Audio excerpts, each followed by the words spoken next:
그래가지고 이제 3대 교주가 되세요. 그래서 3대 교주가 돼서 이제 활동을, 이제 정비를 이제 하고 있는 찰나에 무슨 일이 일어나냐. 1925년에 삼시협정이라는 게 체결이 돼요. 삼시협정이 뭐냐면, 이 중국에 있는 사람하고 조선 총독, 삼시가 뭐냐 하면, 그 미스야라고 일본 사람 이름이 이제 한자로 쓰면 삼시예요. 조선 총독부에 있는 일본인하고 중국의 사람하고 협정을 맺는 거야. 뭐냐? 이 지역에, 만주 지역에 독립운동이 너무 활발하게 일어나는 거예요. 그렇잖아. 1919년 3.1운동, 그 다음에 봉오동 전투, 청산리 전투 일어났죠. 그래가지고 간도 참변으로 이제 한인촌을 막 이렇게 학살을 했잖아요. 그리고 그 당시에 총알 아깝다고 작두로 조선인 목 다 자르고, 그 다음에 독가스 살포, 그 다음에 지뢰, 이런 거 설치했다라고 되어 있어요. 그렇게 잔인하게 했었잖아요. 그러니까 이제 독립무장 세력들이 자유시로 갔는데 또 거기서 자유시 참변이 일어나잖아. 그래가지고 이제 밀산으로 왔는데 거기서 또 마적에 또 그 탄압을 받게 되고, 막 이런 속에서 엄청 어려운 속에 있었는데, 그래서 이제 사그러들 줄 알았어. 근데 안 사그러드는 거야. 그러니까 1925년에 아니 이 조선은 밟아도 계속 일어나네. 그래서 협정을 맺어가지고 독립운동 단체를 탄압을 하는 거예요. 근데 이 내용을 읽어보면 뭐 그 협정도 아니야. 일방적으로 일제에서 이 만주 땅에서 독립운동하는 사람들은 다 일본에 보고하게 되어 있어요. 그리고 조직은 만들지 못하게 한다든지 막 이런 게 감시하는 거가 합법화되는 그런 협정 내용입니다. 그래가지고 불령 선인 단체로 어디를 이야기하냐? 참의부, 정의부, 신민부, 우리나라 독립운동의 대표적인 단체들을 다 불령 선인 단체로 지목을 해버려요. 그리고 종교단체도 이제 이야기를 하게 됩니다. 그래서 원래는 이 삼시협정으로 인해서 대종교가 금지되었다. 대종교 금지령이 내려졌다라고 모든 책에 나와 있어. 그런데 이제 이숙화 선생님이 다시 그 일제의 그 일본에 있는 밀정들의 자료를 보고 논문을 다시 새롭게 쓰셨는데, 직접적인 대종교 탄압, 대종교가 문을 닫게 된 결정적인 사건이 따로 있었다라고 합니다. 그게 뭐냐? 1926년이에요. 순종이 돌아가시잖아요. 그래서 60만세 운동이 일어나잖아요. 그래서 그때 순종의 인산일에 맞춰가지고 이 만주 지역에서 독립운동을 기획하고 있었어요. 그래서 이제 일제는 사실은 3.1운동 때 고종 죽으니까 난리 났었잖아요. 그러니까 이제 순종도 죽으니까 이 또 무슨 일이 일어날 거다 하고 사람들 막 검거하고 이렇게 하잖아요. 그 틈을 타서 학생들이 들고 일어났잖아. 그래서 우리가 중앙고등학교 이런 데 가서 60만세 기념탑도 보고 했는데, 그것처럼 만주에서도 이걸 디데이로 잡았어요. 그래갖고 뭘 만드느냐? 대종교에서 연합충의 결사대를 만들어. 이름도 연합해가지고 충의 결사, 죽음을 무릅쓰고 결사대를 만드는데, 이 내용이 있잖아요. 진짜 이것도 내가 보면서 뭐 생각했냐면 암살 영화가 떠오르는 거야. 암살 영화가 떠오르. 이 결사대가 8명의 이름이 나와 있어요, 여기 논문에. 그런데 홍범도의 아들도 여기 결사대 8명에 들어가 있고, 이 8명 중에 2명이 여자야. 20살, 28살. 우리 딸들 20살 아니야? 걔네들이 만주에서 독립운동 하다가 죽겠다고 여기 폭탄들 차고 들어오는 그 결사대를 한 사람이 우리 딸 나이인 거야. 20살, 28살. 그래가지고 대종교 이 무장투쟁에서 여성의 이름이 등장하는 게 최초예요. 그 20대들이 가는 거야. 그래서 대종교 총본사와 신민부가 대표적으로 이제 계획을 짜가지고 여기 들어오게 됩니다. 들어오는데 항상 여기 보면 나와 있어요. 이 지역에 항상 밀정들이 따라다녔다. 밀정들은 어떤 모습으로 나오느냐? 그 다음에 그 포목장수, 그 다음에 지필묵 있잖아요. 독립운동 하는 사람들이 이렇게 학자들이 많으니까 지필묵 행상으로 항상 밀정들이 우리 주변에 있었다라고 하는데, 그 밀정들 때문에 이게 발각이 돼가지고 이게 실패를 하게 돼요. 그런데 이게 이제 발각이 돼갖고 이거를 직접적인 계기로 인해서 대종교 금지령이 내려지게 됩니다. 그래서 1926년에 대종교 금지령이 내려졌을 때 이때 또 등장하는 인물이 있어. 그래갖고 윤세복 선생님이 누구한테 연락을 하느냐? 외교, 대종교에서 외교적으로 제일 많은 활동을 하셨던 분 남파 박찬익 선생한테 연결을 해요. 그래가지고 우리가 지금 이 상황에 놓였다. 그러니까 이제 박찬익 선생님이 진짜 유명하신 분이더라고.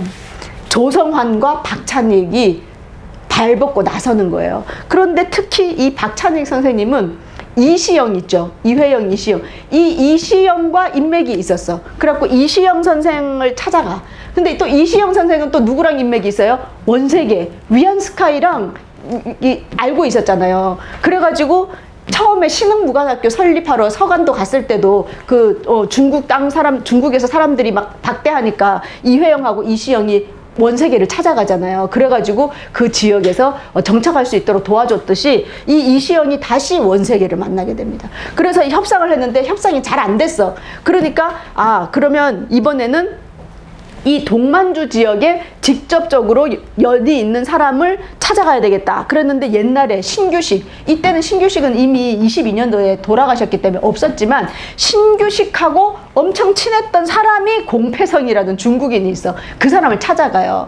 그런데 이 공패성은 손문에 후원을 받고 있던 사람이었어. 그리고 파워가 있는 거죠. 그래가지고 공패성을 또 박찬익 선생님이 찾아가가지고 또 신규식 얘기도 해가면서 또 이때 공패성이라는 사람이 누구랑 대적을 하고 있었냐면 장장림 들어보셨죠? 이 북만주 지역의 친일 무장 세력이었던 만주제 장장림하고 둘이 라이벌이었어. 그래가지고 그런 걸 외교적인 걸 이용을 해가지고 이런 우리 대종교를 해제를 해달라라는 노력을 한 4년 동안 계속적인 노력을 하십니다. 박찬익 선생님이.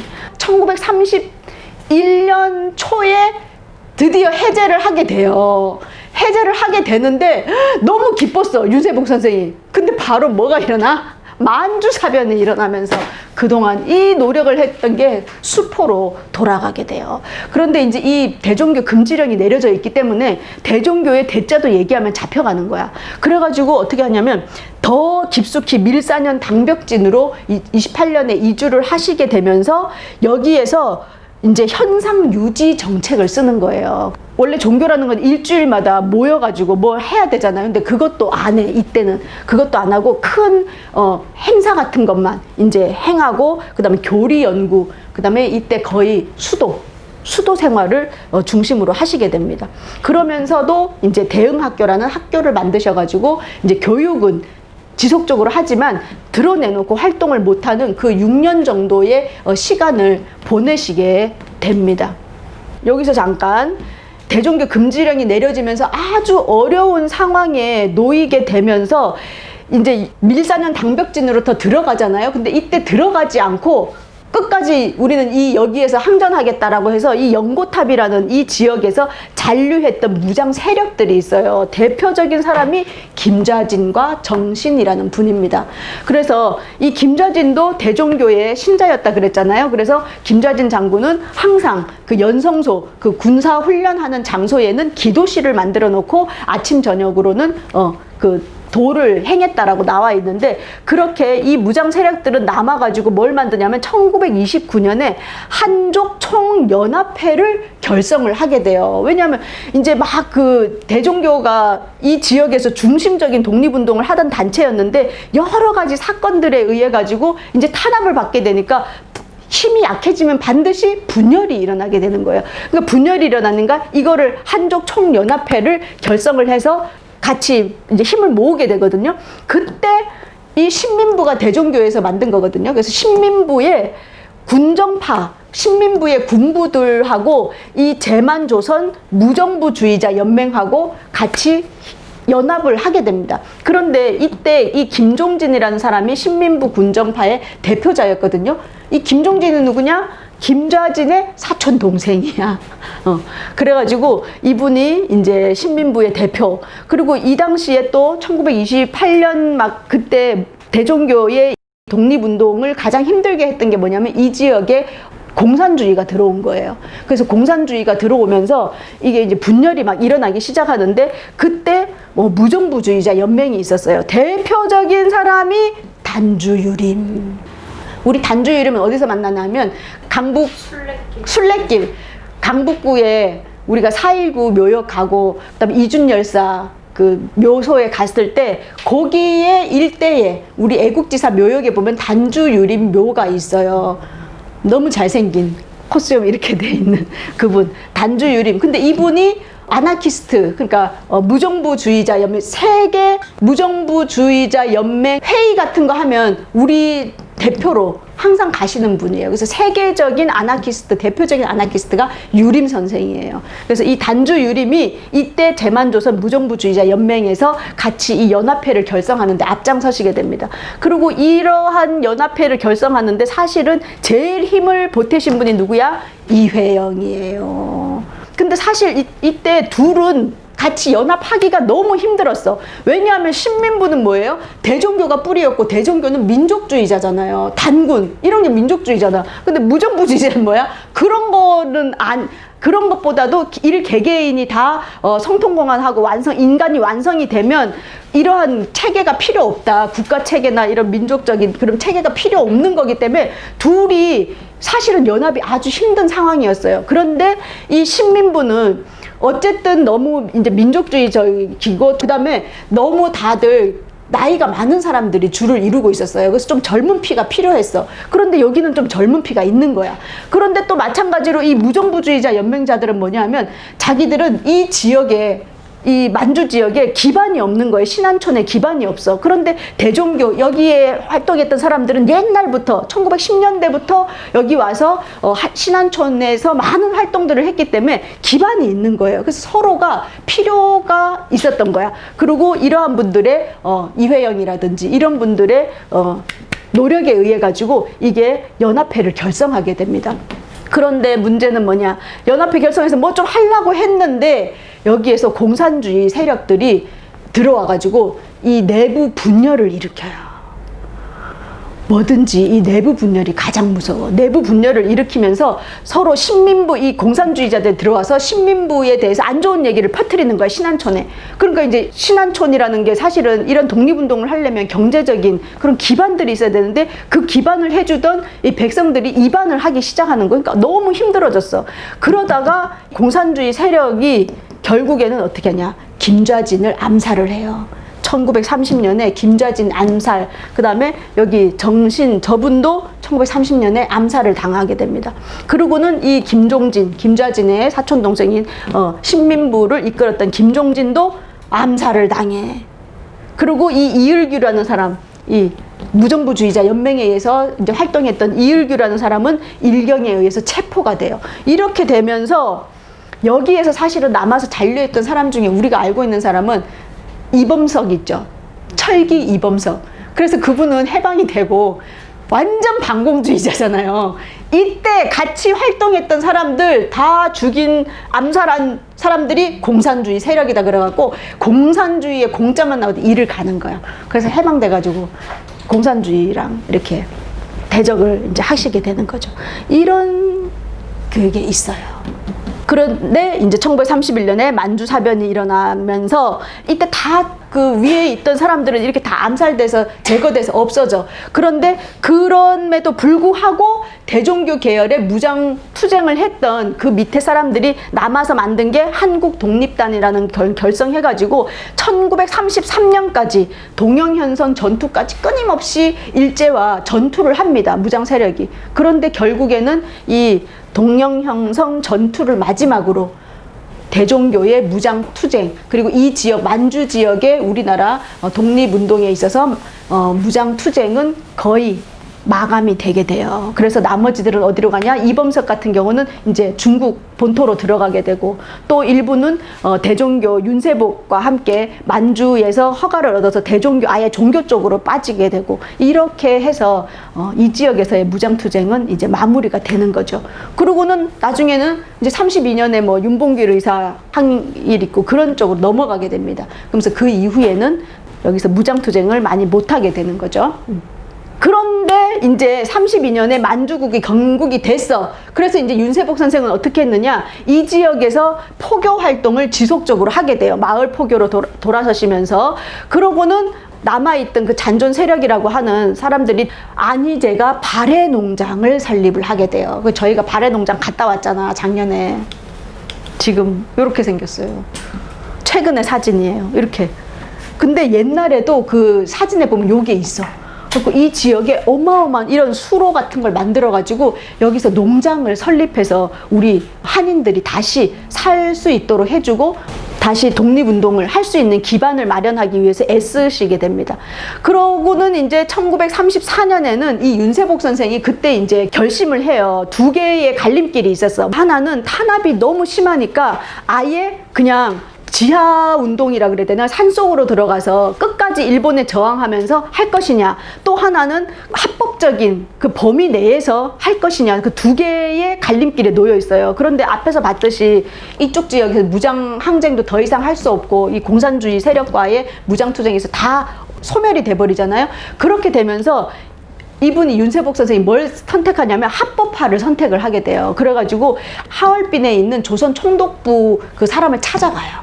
대종교 포교 허가를 받게 됩니다. 그러면서 종교 쪽으로만 활동하게 되는 거예요. 종교 쪽으로만 활동하고 일본의 천황도 그냥 인정해주면서 그 대가로 그냥 우리의 포교의 허가만 받게 되는 거야. 그래서 명맥을 유지했기 때문에 긍정적인 면도 있을 수 있지만 이제 결과적으로는 이모교변이 일어나기 때문에 합법 허가를 받음으로 인해서 오픈돼 버린 거예요. 이 대종교가 오픈이 되어가지고 항상 그 일제의 감시를 받고 또 일제가 항상 조작을 하잖아요. 이 조작에 걸려들게 되는 그런 결과를 낳게 되는 것이 아쉬움이라고 할 수가 있겠습니다. 어쨌든 이렇게 대종교 허가를 받으면서 뭘 건립하냐면 천진전을 건립하게 돼요. 이 천진전이 하늘의 단군의 제사를 지내는 그런 천진전을, 단군 성전을 건립을 하고 그 다음에 만주국의 감시를 받게 되는데, 이때 천진전 건립과 대종학원, 대종교의 학교죠. 대종학원을 건립하게 됩니다. 그래서 이 대종학원에서는 뭐냐, 민족 혼을 교육을 시키고 또 시대적 지식도 알아야 된다. 이래서 교육을 시켜요. 그렇게 하고는 초등부, 중등부, 그 다음에 여성 야학부, 이렇게 세 개의 학부를 만들어요. 그래서 여성도 똑같이 교육을 시켜야 된다라고 하셨습니다.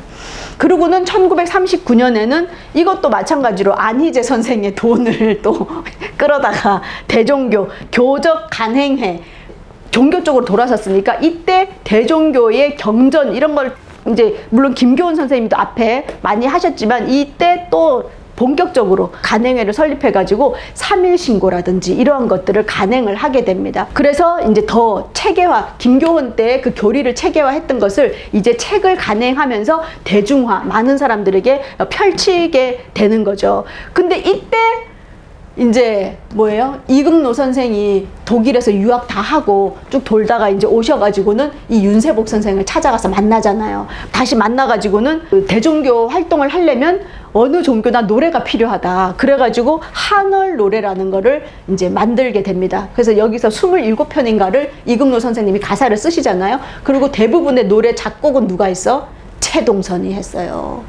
그래서 최동선, 우리 그 저기 마무리 묘지 얘기할 때 최동선이 거기 누워 계시잖아요. 그러는데 그 중에서 이금노가 쓴 널리 펴는 말이라는 글을 일제가 꼬투리를 잡아가지고 조선어 학회 사건을 일으키게 되고 이모교본 사건을 일으키게 되는 겁니다.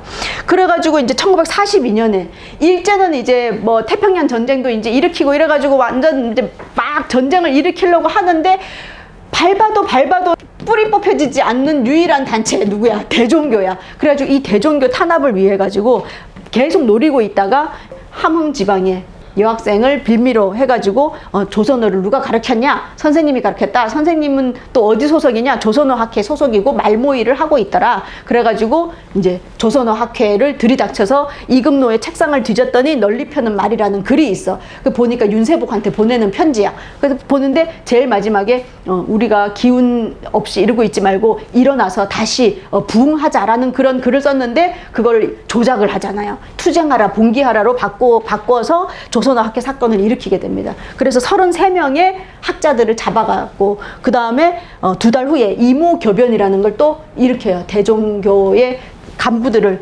24명을 잡아가게 되죠. 그래서 조선어 학회 조선어 학회에 계시던 분 2분 옥사하시고 이모교변 24명 중 10분이 옥사를 하시게 되는 거예요. 그 10분이에요. 그러니까 이 액화 과목 우리도 가봤지만 지금은 거의 폐허처럼 되어 있고 조만간에 헐릴 것 같아요. 헐릴 것 같은데 그 액화 과목이 2m나 되는 그 구덩이를 파 거기다가 꾸정물을 채워. 그래갖고 여기다가 이제 이 독립운동가들을 빠뜨리는 거야. 빠뜨려. 그래서 올라오면 발로 밟아서 빠뜨리고 이렇게 해가지고 이제 폐에 물차서 돌아가시는 거죠. 그리고 이 조선어 학회 사건에서 연세 엄청 많으신 학자가 있었는데 이렇게 세워놓는 거야. 세워놓고 여기다가 발에다가 발 그림을 그리는 거예요. 분필로 그림 그려가지고 일주일 동안 움직이지 말라 그래. 자지도 말. 그러니까 그게 가능해요. 그러니까 이제 이분이 70세인가 그랬어. 학자인데. 그러니까 이제 막 이렇게 흔들리다가 이게 금을 넘어오잖아. 그러면은 구타. 그리고 이 독립운동가들끼리 둘이를 딱 앉혀놔. 이국노 앉혀놓고 여기에 뭐 이제 윤세복 앉혀놓고 둘이 뺨 때리라 그래. 누가 더 세게 때리나. 세게 안 때리면 또 둘 다 두드리면 너무 잔인한 그런 일을 해요. 근데 나중에 4.3 우리 제주 항쟁 있잖아요. 4.3 그거 보면 그 서북 청년단이 와가지고 똑같이 시키거든.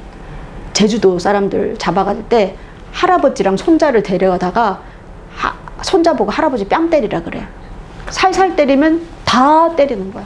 그렇게 하고는 결국엔 둘 다 죽여. 내가 근데 그 보면서 너무 잔인했는데 액화 과목 그 감옥에 있었던 그 보니까 일본 놈들한테 배운 거 그대로 써먹는.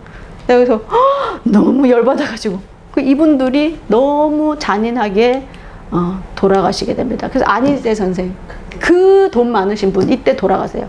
나정문이 누구냐? 홍합나철의 아들이야. 이분도 홍합나철의 아들이야. 2분 이렇게 다 돌아가시게 닮으셨죠.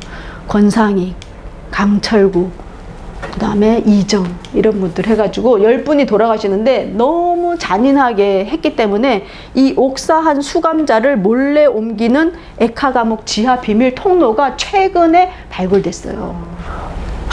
서대문 형무소에도 있잖아. 그래가지고 이런 거 보면 일제 뭐 이제 협력해야 되고 용서해야 되고 마스크 우리 주자 이런 얘기 절대 안 나와. 이거 공부하면. 이 공부 안 하고 있으면 그래 정치인들만 나빠 이러는데 이거 보잖아요. 그럼 정신이 다시 번쩍 들어. 아니지. 지금 사죄를 해도 용서해줄까 말까 시원찮은 판에 사죄도 안 하는데. 그죠? 어쨌든 여기에서 무기형을 받으세요. 윤세복이 처음엔 사형 언도됐다가 무기형 받았다 막 감형되고 액화 감옥에서 계시다가 해방을 여기에서 맞이하시잖아요. 이 고령인데.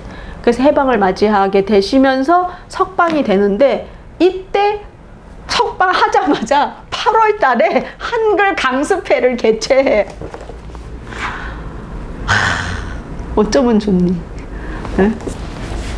나 이제 할 때까지 했어. 독립운동. 나 이제 온몸 만신창이 됐고 이제 해방됐으니까 나 좀 편하게 살래. 이럴 수 있잖아요. 바로 뭘 열어? 한글 강습회. 그러니까 국학에서 이 국어는 빼놓을 수가 없어. 그리고 뭘 해요? 그해 1945년 10월 3일에 개천절 예식을 해요. 우리 민족의 정신을 지키기 위해서 이렇게 활동을 하셨다는 것을 알 수가 있습니다. 그런데 뭐냐면 이제 소련군이 주둔을 하는 거야. 소련군이 이제 그렇잖아요. 소련군이 오고 우리는 미군정이 들어오잖아요. 그러면서 공산주의 위협을 받게 돼요. 근데 우리는 이름이 뭐야? 대종교야. 공산주의에선 종교를 인정하지 않잖아요. 그래가지고 더 이상 있을 수 없어서 1946년에 다시 우리나라로 들어오시게 됩니다. 그러니까 30 몇 년 만에 다시 환국하신 거예요. 35년 만에 환국을 하시는데 사실은 그렇지 해방됐으니까 당연히 들어와야지 하지만 그 삶의 터전을 이렇게 바꾼다는 게 쉬운 게 아니잖아요. 그래서 들어오셔가지고는 민족국가 건설을 위해서 여러 가지 노력을 하십니다. 그러니까 뭐를 하냐? 이 대종교 교리를 강습을 해요. 대종교 교리라는 게 뭐예요? 우리의 민족 정신, 그 다음에 우리의 조상, 당군에 대해서 하나로 뭉치자. 그리고 언젠가는 우리가 부여국의 후예로서 그 만주 땅도 우리 땅 이런 이야기를 하시는 거잖아요. 그러면서 책을 많이 쓰세요. 이때 우리 독립운동 하면서 많은 책이 없어졌을 뿐더러 불타고 없어졌어. 그래서 다시 저술 활동, 그 다음에 포교 활동을 하시면서 방송을 했던 기록이 나와 있어요. 일주일에 한 번씩 대종교 교리와 우리의 민족혼을 알리는 방송을 했다. 이런 강연회를 했다라는 게 나옵니다. 그래서 이분마다 교학일여, 종교와 배움을 갖다. 그 다음에 군교일치, 무장투쟁과 종교가 일치한다라는 이런 뜻으로 평생을 독립운동을 해오신 분이에요. 이분이 감옥에서 무슨 책을 쓰셨냐면 삼법회통이라는 책을 쓰십니다. 이 삼법회통을 다른 말로 뭐냐면 세법 모두 틈. 순 한글로. 그러니까 이제 국어 그 이금노 선생의 영향도 있었겠지만 그래서 모든 이 교리를 한글로 풀어서 이렇게 쓰셨어요. 그렇게 해서 책 제목이 한글로는 세법 모두 틈이다라고 되어 있습니다. 그래서 여기는 뭐냐? 이 책을 쓴 이유는 뭐냐? 성통공안하여 철인의 경지에 이르는 대종교 수행법을 알려주겠다라고 해서 이 책을 쓰세요. 그래서 우리나라는 무슨 문화냐면 삼수 문화라고 있거든요. 우리 뭐든지 가위바위보도 3세번이고 뭐든지 3이잖아요. 뭐 371, 뭐 이렇게 했듯이 그 삼수에 우리가 문화가 있다. 천지, 인두, 삼재. 그렇게 하는데 그 이야기를 이제 하십니다. 그러면서 삼일신고 진리훈에 보면 삼일신고란 책이 있거든요. 거기에 진리훈에 나와 있는 내용을 가지고 이 책을 세 파트로 나눠서 쓰셨어요. 그게 뭐냐면 지감, 조식, 금촉이야. 삼도가 뭐냐 하면 느끼는 거. 감이에요. 감, 느끼는 거, 감. 그 다음에 숨 쉬는 거, 식이에요. 그 다음에 부딪히는 거, 촉. 이 세 개가 삼도라는 게 있어요. 인간은 원래 삼진을 타거나 성, 명, 정이 있어. 영혼과 이런 목숨과 이런 우리의 체력 이런 게 있다는 거예요. 그런데 이거를 마음과 내 마음을 바로 잡아야 되는 거고 기운을 바로 잡아야 되고 내 몸이 나를 이제 속이는데 이런 걸 잘 다스려야 된다는 거예요. 근데 그걸 어떻게 다스릴 수 있느냐? 삼법으로 다스릴 수 있다. 삼법이 뭐냐? 이게 지예요. 그치고 이렇게 조절하는 거, 그 다음에 금하는 거야. 그래서 지감, 그 다음에 조식, 금촉이에요. 그래서 느끼는 거를 그치는 거다. 그러니까 희노애락 같은 거 있잖아요. 그 감정에 막 빠지고 이러면 안 된다는 거야. 그래서 이제 지감이고 조식은 뭐냐면 호흡이에요. 호흡. 우리의 이 몸은 생명체인데 이 생명체를 잘 보존하려면 호흡이 중요하다. 그래서 호흡을 통해서 단전의 기를 모아서 내 몸을 건강하게 만들어야 되는 거예요. 그래서 그게 조식이야. 그 다음에 촉은 뭐냐면 부딪히는 거예요. 그래서 냄새 맡고 맛보고 듣고 이제 하는 거예요. 그리고 부딪히고. 그래서 이러한 것들을 금하는 거예요. 그래서 뭐냐면 우리나라는 삼교인 유불선 삼교를 우리는 그 통합을 해서 가지고 있다. 이거 얘기 있잖아요. 어디에 나와요? 신라 시대에 최치원이 그 날랑비 거기에 보면 우리나라에는 현묘한 도가 있으니 풍류도라고 하고 그것은 유불선이 뭐 합쳐진 것이다. 이렇게 내용이 나오잖아요. 그거의 최치원의 그 날랑비성문을 바탕으로 한 내용이 바로 이 삼법회통의 이야기예요. 그래서 이런 건 왜 만들었냐? 우리 민족의 주체성을 이야기하는 거예요. 그래서 원래는 뭐냐면 중국의 도교 이런 게 있었잖아요. 도교, 유교, 뭐 인도에서 중국 거쳐서 들어온 불교 이런 거 필요 없고 우리 고유의 우리 단군 시대부터 내려오던 우리의 선도가 있다 해서 우리의 민족 주체성을 얘기하는 거예요. 그리고는 중국 도교가 아닌 우리 독자적인 선도를 얘기하면서 뭐예요? 그 당시에 이 독립운동이 다 따로따로 했잖아요. 지방 따로, 종교 따로, 다 따로였지만 봐라. 유교, 불교, 도교가 다 하나로 합쳐져 있는 우리의 이 대종교가 있다 해가지고 하나로 뭉치자라고 이야기하면서 독립운동 통합뿐만이 아니라 이런 정신적인 통합까지 이야기했던 책이 삼법회통이에요. 그래서 이 책은 이 독립운동 사회에서도 중요하고 어떤 철학적인 종교적인 거에서도 중요하고 이런 선도라 그러죠. 선교에서도 아주 중요한 책이라는 거예요. 그래서 이제 쭉 학교는 동창학교부터 일단 백산학교 그렇죠. 그 다음에 동천 동흥학교라고 러시아 연해주에 잠깐 이런 학교도 세우고요. 그 다음에 대흥학교, 그 다음에 대종학원, 그리고 해방이 되고 나서는 홍익대학을 건립하세요. 홍익대학의 이 홍익이 그 홍익이야. 홍익대학의 학교 이념 있죠? 학교 이념이 뭐냐면 홍익인간 이화 세계야. 이때. 그래서 제가 지금도 그 교훈을 쓰고 있는지 홈페이지에 들어가 봤어. 홍익대학교 홈페이지에. 그랬더니 홍익인간 산학협동 이걸로 바뀌었어. 어쨌든 홍익인간이 그 이념이에요. 그래서 이제 홍익대학교 처음에 만들 때 도가를 정열모 선생님이 작사를 해요. 정열모는 누구냐?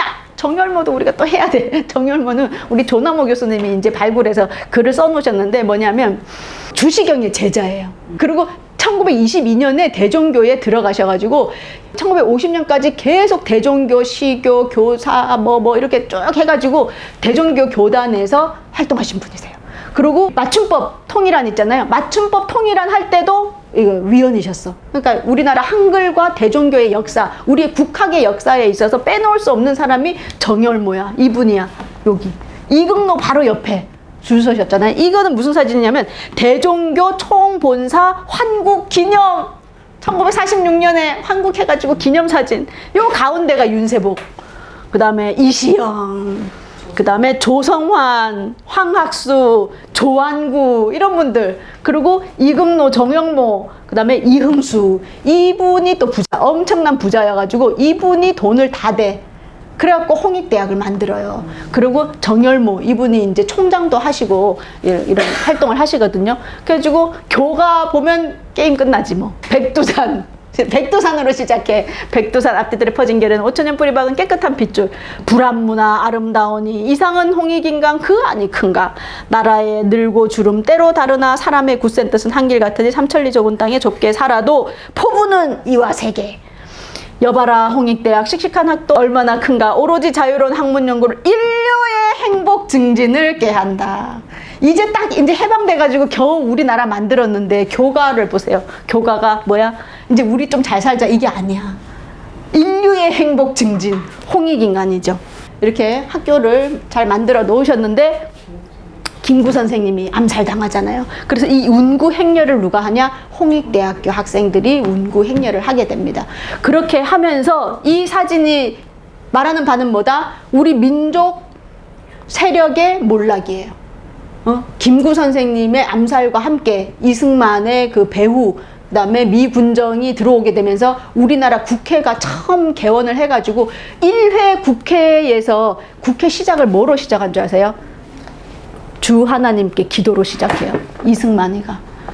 그때 우리나라 전국의 기독교 신자가 1%인가? 그거밖에 안 되는데 기도로 시작한 나라가 우리나라 국회야. 그렇기 때문에 이 민족주의 세력이 다 몰락을 하게 되면서 동시에 홍익대학도 같이 몰락을 하게 됩니다. 그래서 홍익대학이 친일 세력한테는 빼앗겨요. 친일 세력에 빼앗기게 되고 1961년에 박정희 군사 정권이 들어오면서 대학교 무슨 그 폐지령인가 이걸 내려가지고 많은 대학들이 없어지게 될 때 이때 홍익대학도 없어질 뻔 했는데 살아남아. 근데 뭐만 살아남아? 모든 과를 다 없애고 미술학과 하나만 살려놔. 그래서 홍대 미대가 지금 서울대 미대보다 높은 이유가 그때 없어지면서 법대를 안 만들어놔요. 한동안 법대를 안 만들어. 이 민족주의 세력들이 우리나라의 그 정치나 이런 걸 할까봐. 그런데 이제 어쨌든 그러면서 우리나라에 오셔가지고 1960년에 80세의 일기로 사망하시게 됩니다. 그런데 이때 뭘 하시냐면 그 이전에는 교통 전수제였어요.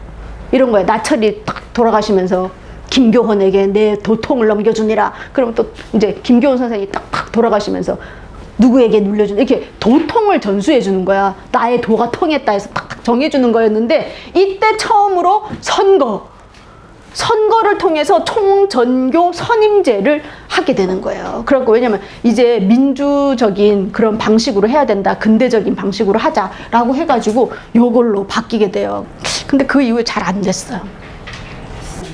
도가 통했어야 되는데 지금 하여튼 그렇습니다. 그래가지고 62년에 건국훈장 국민장을 받으셨고요. 지금 국립 서울 현충원에 가면 여기 계세요.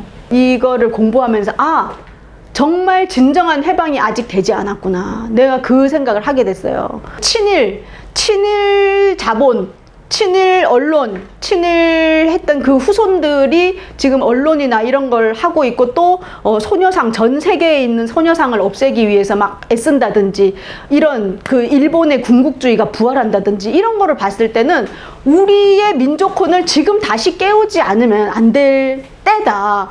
그랬을 때 우리는 어디서부터 이 원류를 찾아가느냐라고 했을 때, 이 독립운동사를 공부하면서 진정 우리 민족이 주변의 강대국들 사이에서 틈바구니에서 살아남기 위해서 애쓰셨던 이분들의 이 역사를 모르고서는 되지 않고, 이분들의 그 잔혹한 핍박을 견뎌냈던 것은 이런 종교적인 신념, 그리고 그 순교자의 그 마음이 없이는 이루어질 수 없었다는 것을 알 수가 있는 거예요. 그렇기 때문에 우리가 지금 막 먹고 사는 게 막 급하고 막 성적 올리고 막 성과에 허덕이지만, 매일 아침 저녁으로 내 몸을 지감조식 금촉하면서 나를 계속 돌아보면서 진정 내가 무엇이고 내가 어떻게 살아야 되는가를 끊임없이 성찰하셨던 이 대종교 독립운동가들의 그런 삶을 우리가 본받아서 우리도 매일 정좌해서 내가 과연 어떻게 살아야 되는가, 그리고 우리나라는 어디로 가야 되는가